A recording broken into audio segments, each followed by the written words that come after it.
Hi hello welcome to post 360. నేను మీ Murali rapper. Chandrababu Naidu గారు మంచి టైమింగ్ ఉన్న పొలిటీషియన్. అదేవిధంగా మంచి జోకులు వేస్తూ ఉంటారు అప్పుడప్పుడు. అవి తమ్ముళ్ళకి చెప్పినప్పుడు, అక్క చెల్లెమ్మలకు చెప్పినప్పుడు బాగా నవ్వుతూ ఉంటారు. అవి ఎటువంటి జోకులైనా కావచ్చు. జగన్మోహన్ రెడ్డి మీద వేస్తారు, పవన్ కళ్యాణ్ మీద వేస్తారు, మోడీ మీద వేస్తారు.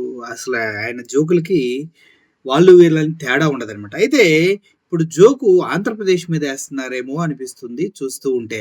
ఇప్పుడేంటి ఉన్న బలంగా ఆంధ్రప్రదేశ్ మీద జోక్ ఏమి వేశారని మీరు నన్ను అడిగితే మాత్రం నేను ఉన్న బలంగా నిన్న జరిగిన మీటింగ్ గురించి మాట్లాడాల్సి వస్తుంది. ఎందుకంటే నిన్న సచివాలయంలో ఒక మీటింగ్ జరిగింది. ఆ మీటింగ్‌లో మీడియా సమావేశం జరిగింది. దాంట్లో చంద్రబాబు నాయుడు గారు మాట్లాడుతూ 2047 కల్లా ఆంధ్రప్రదేశ్ యొక్క ఆర్థిక వ్యవస్థ $2.4 ట్రిలియన్ చేరుస్తా అంటూ చంద్రబాబు నాయుడు గారు మాట్లాడటం జరిగింది. $2.4 ట్రిలియన్. ఇప్పుడెంత మనం 24లో 25లో ఉన్నాం. అంటే ఇంకొక 20 సంవత్సరాల్లో $2.4 ట్రిలియన్ చేరుస్తారంట. అది ఎలా సాధ్యం అనేది మాత్రం కార్యాచరణ ఆయన చెప్పకపోవడం ఆశ్చర్యాన్ని కలుగజేస్తూ ఉంటుంది. నిజం చెప్పాలంటే ఇప్పుడు ఆంధ్రప్రదేశ్‌లో ఉన్నటువంటి ఆర్థిక రిక్వైర్మెంట్స్ ఏంటంటే 2,68,000 ఉన్నటువంటి మన తలసరి ఆదాయాన్ని 58.14 lakhsకి తీసుకెళ్తానని ఆయన చెప్పడం జరిగింది. అసలు ఇది ఎలా సాధ్యం? How is it possible? Is there any kind of calculation ఏమైనా ఉందా?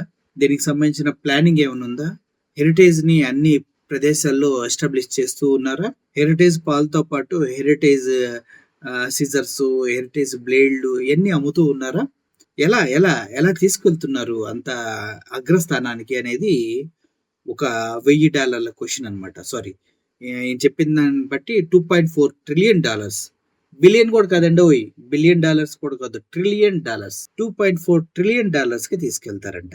అసలు ఇప్పుడు వాస్తవాలు మనం ఆలోచిస్తే వచ్చి 8 నెలలు అవుతుంది. 8 నెలల్లో ఒక్క సంక్షేమ పథకం కూడా ఇవ్వకుండా సూపర్ 6ని సంకనాకించి ఉన్న పథకాలన్నింటినీ పక్కన తోచేసి గత ప్రభుత్వం ఇచ్చిన సంక్షేమ పథకాలను కూడా డబల్ ఇస్తా అని చెప్పి అబద్ధం చెప్పి ఇప్పటి వరకు ఒక పథకం కూడా ఇవ్వకుండా, ప్రజలకు అమ్మఒడి ఇవ్వకుండా, గోరుముద్ద ఇవ్వకుండా, రైతు బంధువు ఇవ్వకుండా, నాడు నేడు ప్రకారం స్కూళ్ళని అభివృద్ధి చేయకుండా, వాలంటరీ వ్యవస్థను సమూలంగా తీసేసి, ఆరోగ్యశ్రీని సమూలంగా తీసేసి, ఇలా వచ్చిన వ్యవస్థను, దొరికిన వ్యవస్థను మొత్తాన్ని తీసి పడేస్తూ 1,30,000 8 నెలల్లో అప్పు చేసిన చంద్రబాబు నాయుడు గారి నోటి నుంచి $2.4 ట్రిలియన్ కి తీసుకెళ్తా అనే మాట రావడం ఏ విధంగా వాస్తవం, ఏ విధంగా నమ్మాలో చెప్పండి. వచ్చి 8 నెలల్లో 1,30,000 అప్పు. ఈ 5 సంవత్సరాల్లో ఎన్ని లక్షల అప్పు అవుతుందో తెలుసా? గ్యారెంటీకి 10 లక్షల కోట్లు తీసుకెళ్తారు అప్పుని. నేను అది బిలీవ్ చేస్తున్నా. 2,68,000 రాష్ట్ర తలసరి ఆదాయం ఉంటే 1,30,000 నువ్వు అప్పు చేయవలసిన అవసరం ఏమొచ్చింది? లోటు బడ్జెట్లోకి వెళ్ళినా కూడా ఇంకొక మొత్తం మీరు బడ్జెట్లో పెట్టిందంత 2,94,000. అలా అయితే 2,68,000 దగ్గర దగ్గర 2,70,000 వస్తుందంటే ఇంకొక 25,000 అప్పు చేస్తే రాష్ట్రానికి ఉన్న ప్రాబ్లమ్స్ అన్ని తీరిపోతాయి కదా. మరి అటువంటిప్పుడు మీరు 1,30,000 అప్పు ఎలా చేశారని అడుగుతూ ఉన్నాం. ఇన్ని అప్పులు చేసుకుంటూ వెళ్తూ మళ్ళీ 2047 కల్లా $2.4 ట్రిలియన్ అంటే ఇప్పుడు మనకి 2,68,000 కదా వస్తున్న ఆదాయం రాష్ట్రంలో. దాన్ని 58,14,000 తీసుకెళ్తారంట. అది సాధ్యమా?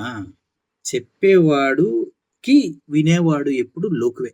ఇంత బ్లెండర్ అయినటువంటి స్టేట్మెంట్ ఇస్తూ గత 5 సంవత్సరాల్లో ఆంధ్రప్రదేశ్ అమరావతి యొక్క ప్రతిష్టని భ్రష్టు పట్టించింది, నిర్వీర్యం చేసిందంటూ చెబుతూ ప్రజలకి స్వేచ్ఛ లేకుండా చేసింది అంటున్నారు. స్వేచ్ఛ అంటే ఏంటి సార్ మీ ఉద్దేశంలో? మీరు ఇంతగా మాట్లాడుతున్నారు కాబట్టి జిఎస్టీ ఎంత డ్రాప్ అయింది సార్ ఆంధ్రప్రదేశ్తో? ఒక మాట చెప్పండి. మనం నిజంగా స్వచ్ఛంగా మాట్లాడుకుందాం. జిఎస్టీ ఎంత డ్రాప్ అయింది ఆంధ్రప్రదేశ్ది? -6లోనే ఎళ్తుంది సార్. -6 ప్లస్ 12లో ఉండాల్సిన జీఎస్టీ -6లో ఎళ్తుంది. అంటే ఏంటో తెలుసు కదా! మీరు పెద్ద అడ్మినిస్ట్రేటర్‌గా పేరుంది కదా! -6లో ఎళ్తుంటే ఆ రాష్ట్రం అభివృద్ధి దిశలో ఎళ్తుందా? ఆహ్, తిరోగమన దశలో ఎళ్తుందా? చెప్పండి మీరు. ప్రజలకు అర్థమయ్యేలా చెప్పండి. మీరే మీ మాటలో అంత నిజాయితీ పరుడైతే. +12 అంటే ప్రజల కొనుగోలు శక్తి 12% పెరిగిన దగ్గర నుంచి ఇప్పుడు -6 అంటే ఒక్కడు గూడా కొనకుండా అప్పులు చేసే స్థితికి తీసుకెళ్లారు ఆంధ్రప్రదేశ్‌ని 8 నెలల్లో. ప్రతి నెల 10-15% జీఎస్టీ ఇన్‌కమ్ తగ్గుతూ ఉంది రాష్ట్రానికి. అటువంటి రాష్ట్రాన్ని మీరు అభివృద్ధి పదంలో ఎళ్తున్న రాష్ట్రాన్ని పట్టుకొని -6 జీఎస్టీకి తీసుకెళ్ళిన మీరు 2047 కల్లా $2.4 ట్రిలియన్ డాలర్స్‌కి ఆంధ్రప్రదేశ్ యొక్క తలసరి ఆదాయాన్ని తీసుకెళ్తా అంటే నువ్వెలా నమ్మాలి? నిజం చెప్పాలంటే ఇప్పుడు 2,68,00,00,000 అంతే ఆంధ్రప్రదేశ్ తలసరి ఆదాయం. దీన్ని మీరు 58,14,000,00,000కి తీసుకెళ్తారా? ఏంటి 20 సంవత్సరాల్లో? రాజధాని కడతానికి ఎంత డబ్బులు కావాలి చెప్పండి సార్? ఎన్ని సంవత్సరాలు టైం పట్టిద్దో చెప్పండి? విషనరీ కదా మీరు. రాజధాని కడతానికి ఎంత టైం పట్టిద్ది? ఎంత కావాలి మీకు డబ్బులు చెప్పండి? కరెక్ట్ లెక్క చెప్పండి. అదే మీరు చెప్పలేరు. ప్రతి 5 సంవత్సరాలకోసారి అయిపోతుంది. పోలవరం కడతానికి ఇన్ని సంవత్సరాలు పట్టింది మీకు. గత 40 సంవత్సరాల నుంచి పోలవరం పీకుతానే ఉన్నాం. మీరు ఇప్పటికి 15 సంవత్సరాలు సీఎంగా చేశారు. పోలవరాన్ని కంప్లీట్ చేయడం చేత కాలేదు 15 సంవత్సరాలు మీకు. ఆఫ్టర్ ఆల్ పోలవరం 1,00,000 కన్నా తక్కువే. 70,000 పోలవరాన్ని కంప్లీట్ చేయడం చేత కాలేదు. మీరు వచ్చే 20 సంవత్సరాల్లో అంట 58,14,000 తీసుకెళ్తారంట ఆంధ్రప్రదేశ్ జీడీపీని. ఏంటిది కామెడీ చేస్తున్నారా? ప్రజల్ని మభ్యపెడుతూ ఉన్నారా? రాబోయే రోజుల్లో భ్రష్టు పట్టించారంట అమరావతిని. ఏం భ్రష్టు పట్టించారు? నువ్వు వచ్చిన ఈ ఈ 8 నెలల్లో ఏం అభివృద్ధి చేసావు అమరావతిని? నీ జీవితాంతం కష్టపడ్డా కూడా అమరావతిని మీరు అభివృద్ధి చేయలేరు. అంత అమరావతి అభివృద్ధి చేసేవాళ్ళుంటే పరిశ్రమలు అమరావతికి తీసుకొచ్చి, అమరావతిలో మోడీని పిలిచి ఇక్కడ ఇనాగ్రేషన్ చేయాలి. వైజాగ్ వెళ్లి మళ్ళీ జగన్మోహన్ రెడ్డి గారు ఇంతకుముందు ఎస్టాబ్లిష్మెంట్ చేసినటువంటి ప్రాజెక్ట్స్‌కే మళ్ళీ రిబ్బన్ కటింగ్ ఎవరు చేయించారు సార్? మీరొచ్చిన 8 నెలల్లో ఏ ప్రాజెక్ట్స్ ఆంధ్రప్రదేశ్‌కి రాలేదు. వచ్చినట్టు ఎక్కడ మీరే అనౌన్స్ చేయలేదు. పేపర్‌లో రాలేదు. ఏమీ రాలేదు. జగన్మోహన్ రెడ్డి గారు ఏదైతే ప్రాజెక్ట్‌లు తీసుకొచ్చి పెట్టి దాన్ని రెడీ చేసి పెట్టారో వాటినే మళ్ళీ రిబ్బన్ కటింగ్‌లు చేసుకుంటూ ఎళ్తున్నారు మీరు. అంతే. పవన్ కళ్యాణ్ గారికి చదివారు కదా లిస్టు. ఆ లిస్ట్ అంతా 5 సంవత్సరాల క్రితందే లిస్టు. జగన్మోహన్ రెడ్డి గవర్నమెంట్‌లో వచ్చిన లిస్టు. దాని ద్వారా 2,00,000 ఇన్‌కమ్ వస్తది. 2,00,000,00,000 ఇన్‌కమ్ వస్తది. 1,00,000 మందికి జాబులొస్తాయని పవన్ కళ్యాణ్ గారు చెప్తున్నారు కదా! జగన్మోహన్ రెడ్డి గారి హయాంలో వచ్చింది. ఆ విషయం మీకు తెలుసు, మాకు తెలుసు. పాపం ఎర్రిబాగుల ప్రజలకే తెలియదు. వాస్తవాలు మాట్లాడండి. ప్రజలకి దగ్గరగా ఉండండి. అంతేగాని ఇటువంటి పిచ్చి తీసుకెళ్ళి ప్రజల్ని కన్‌ఫ్యూజ్ చేయకండి. 2047కి మీరుంటారో, నేనుంటానో, అసలు జగన్మోహన్ రెడ్డి ఉంటాడో, ఎవడుంటాడో, ఎవడు అధికారంలో ఉంటాడో ఎవడికి తెలుసు? మీరు ఏదో నాదే అధికారం అన్నట్టు బాండ్ పేపర్ మీద రాసుకున్నట్లు ఏదో కరెక్ట్‌గా చెప్పినట్టు చేస్తున్నారు. విజన్ 2020 ఏమైంది సార్? విజన్ 2020 ఏం కాలేదు గదా! మీరేగా చెప్పింది.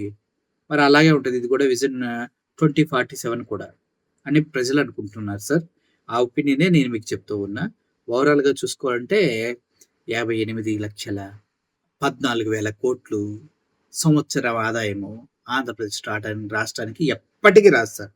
హైలీ ఇంపాసిబుల్ ఎప్పటికి రాదు. రాసిపెట్టుకోండి. నేనిస్తా. నిజంగా 20 సంవత్సరాల్లో మీరు అచీవ్ చేస్తే ఏది? జగన్మోహన్ రెడ్డి గారిని వదిలేసి మీతో వస్తాను. కొడుకుతో తెగ్గుతా నేను. 20 సంవత్సరాల తర్వాత అయినా కూడా. ఇప్పుడు నాకు 34, 35 చాలా ఏజ్ ఉంది నాకింకా. జగన్మోహన్ రెడ్డిని వదిలేసి మీతో లోకేష్ బాబు గారితో తిరుగుతా. పందెం కట్టుకొని మరి. ఈ ఈ కాన్సెప్ట్ పైన మీ ఒపీనియన్ ఏంటి? ప్రజలకు సంక్షేమ పథకాలు ఇవ్వలేని ముఖ్యమంత్రి గారు విజన్ 2047 తోటి 58,14,000,00,000 నెలకు సంపాదిస్తాడంట. ఏంటి కామెడీలా? అని మీరు కూడా అనుకుంటున్నారా? అలా అనుకున్నట్లయితే కింద కామెంట్‌లో కామెడీ అని పెట్టండి. Thank you for watching this video. Murali signing off. Thank you so much.